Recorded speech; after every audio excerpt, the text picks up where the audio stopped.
Mabingwa wa Ligi Kuu Tanzania Bara Yanga wanatajwa kuwa katika hatua za mwisho za kukamilisha dili la kumsajili winga kutoka Venezuela, Guillermo Leon Marin Pino, huku taarifa za ndani zikieleza kuwa mazungumzo kati ya pande husika yanaendelea vizuri na makubaliano yanaweza kufikiwa muda wowote.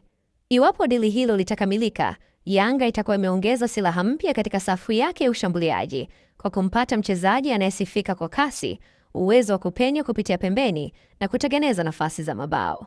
Marin ameonyesha uwezo wa kucheza zaidi kama winga wa kulia, lakini pia anaweza kutumika upande wa kushoto na hata nafasi ya kiungo mshambuliaji kulingana na mahitaji ya kocha. Guillermo Leon Marin Pino ni raia wa Venezuela mwenye umri wa miaka 25, mzaliwa wa Puerto La Cruz. Kwa sasa anakipiga katika klabu ya Anzoátegui FC inayoshiriki ligi kuu ya Venezuela, huku akitajwa kuwa mmoja wa wachezaji wenye uwezo wa kuleta tofauti katika eneo la mwisho la ushambuliaji kutokana na kasi yake, uwezo wa kumiliki mpira na kucheza nafasi zaidi ya moja mbele. Taarifa zinaeleza kuwa benchi la ufundi la Yanga limekuwa likifuatilia kwa karibu uwezo wa mchezaji huyo, likiamini anaweza kuongeza ushindani mkubwa katika kikosi kitakachoshiriki mashindano ya ndani na kimataifa msimu ujao.